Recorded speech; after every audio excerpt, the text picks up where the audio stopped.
ഞാൻ ഇന്നിവിടെ ചെയ്യാൻ പോകുന്നത് ഒരു ഇടിയപ്പം വെച്ചിട്ടുള്ള ഒരു പായസമാണ്. അപ്പോൾ രാവിലെ ഇന്ന് ഇടിയപ്പമായിരുന്നു. അപ്പം ഞാൻ കരുതി അതിനെ കൊണ്ടൊരു പായസം ഉണ്ടാക്കി നോക്കാം. അപ്പം അതിനുള്ള സാധനങ്ങൾ: ഇടിയപ്പം ഞാൻ ചെറുതായിട്ടൊന്ന് നുറുക്കിയിട്ടുണ്ട്. പിന്നെ അതിനോട് ചേർക്കാൻ കുറച്ച് കടലപ്പരിപ്പ് ചേർത്തിട്ടുണ്ട്. പിന്നെ പാല്. ഞാനിത് ആദ്യം ഒന്ന് ഇത് അടുപ്പത്ത് വെക്കാൻ നോക്കട്ടെ. ഞാനിനി കുറച്ച് പാൽ എടുക്കുന്നുണ്ട് ഇതിലോട്ട്.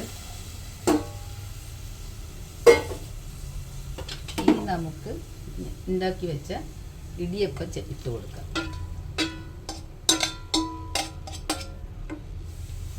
ഇട്ട് കൊടുക്കാം. അതൊന്ന് ഇളകി വരട്ടെ. വേവിച്ച് വെച്ച കടലപ്പരിപ്പും കൂടെ ചേർത്ത് കൊടുക്കാം.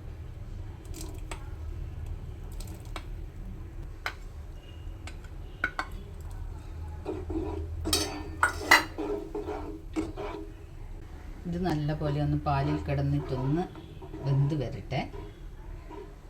ഇനി ശേഷം അതിലേക്ക് നമുക്ക് പഞ്ചസാര ചേർക്കാം. ഇത് നല്ല പോലെ തിളച്ച് വരുന്നുണ്ട്. നമുക്കിതിലോട്ട് പഞ്ചസാര ഇട്ട് കൊടുക്കാം.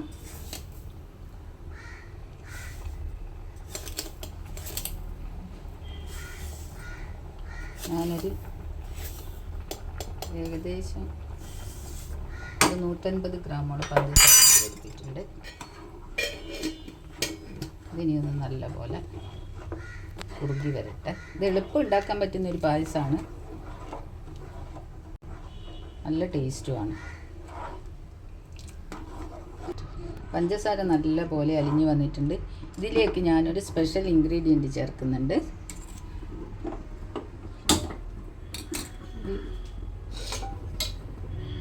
എടുത്തിട്ട് വെച്ച്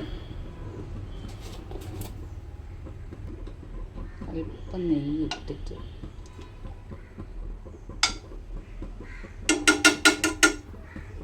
നെയ്യ് ചൂടായി വന്ന ശേഷം ഞാൻ അതിലോട്ട് 1 സ്പൂൺ കടലമാവ് ചേർത്തിട്ട് ഒന്ന് ചൂടാക്കി എടുക്കുന്നുണ്ട്.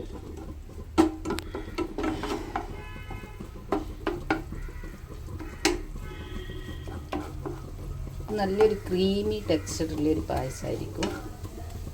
ഈ കടലമാവ് ചൂടാക്കി ഇതിലോട്ട് ഒഴിക്കുമ്പോൾ നല്ല വേറെ തന്നെ ഒരു ടേസ്റ്റ് ആയിരിക്കും.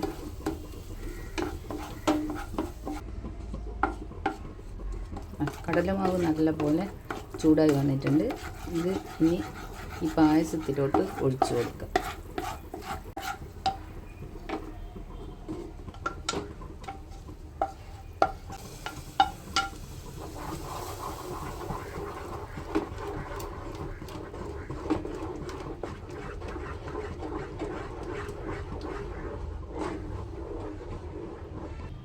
കടലപ്പൊടി നല്ലവണ്ണം മിക്സ് ആയിട്ടുണ്ട്. ഇതിപ്പോൾ നല്ല ക്രീമി ടെക്സ്ചറായിട്ട് വന്നിട്ടുണ്ട്. ഇതിലോട്ട് നമുക്ക് ഞാനൊരു കട്ടി തേങ്ങാപ്പാൽ എടുത്ത് വെച്ചിരുന്നു. അതുകൂടെ ചേർത്ത് കൊടുക്കുന്നുണ്ട്. വേറെ തന്നെ ഒരു നല്ല ടേസ്റ്റായിരിക്കും ഈ പായസത്തിന്. അവസാനം ഒരു കട്ടി തേങ്ങാപ്പാൽ കൂടി ഒഴിക്കുമ്പോൾ ഇനി നമുക്കൊരു നുള്ളി ഉപ്പിട്ട് കൊടുക്കാം. ഇതിൽ നമുക്ക് ഒരു നുള്ളി ഉപ്പിട്ട് കൊടുക്കാം. പിന്നെ നമ്മുടെ ഏലക്ക പൊടിച്ചത് ലേശം ചേർത്ത് കൊടുക്കുന്നുണ്ട്. ഇടയ്ക്ക് പഞ്ചസാര ഇട്ട് പൊടിച്ചതുണ്ട്. അപ്പോൾ ഏലക്ക പൊടി ഇട്ട് അപ്പോൾ പായസം റെഡിയായി. ഇത് പെട്ടെന്ന് ഉണ്ടാക്കാൻ പറ്റുന്ന ഒരു പായസമാണ്. ഒരു ബുദ്ധിമുട്ടുമില്ല. എളുപ്പത്തിൽ തയ്യാറാക്കാൻ പറ്റും. ഇപ്പം നല്ലൊരു ക്രീമി ആയിട്ടുള്ള പായസം റെഡിയായി. ഇതിലേക്ക് ഇനി എനിക്ക് കുറച്ച് അണ്ടിപ്പരിപ്പ് മുന്തിരി ഇട്ട് താളിച്ച് കൊടുക്കാം.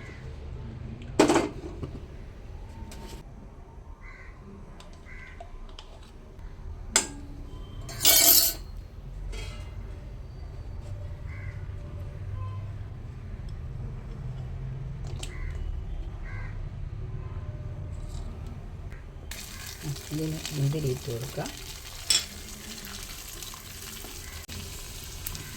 ഇത് നമുക്കിനി പായസത്തിലേക്ക് ഒഴിച്ചു കൊടുക്കാം.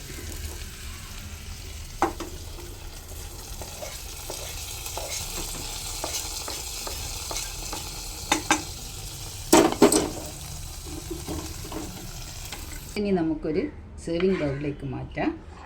ഇടിയപ്പം കടലപ്രഥമൻ റെഡി ആയിട്ടുണ്ട്. ഇത് എളുപ്പം ചെയ്യാൻ പറ്റുന്ന ഒരു പായസമാണ്. നമ്മൾ ഇടിയപ്പം ഉണ്ടാക്കി കഴിഞ്ഞാൽ പെട്ടെന്ന് തന്നെ ഉണ്ടാക്കാം. നല്ല സ്വാദുമാണ്. നിങ്ങൾക്കും ഒന്ന് ട്രൈ ചെയ്ത് നോക്ക്. ഇഷ്ടമായിട്ടുണ്ടെങ്കിൽ ഒന്ന് ലൈക്ക് ചെയ്യണം, ഷെയർ ചെയ്യണം, സബ്സ്ക്രൈബ് ചെയ്യണേ.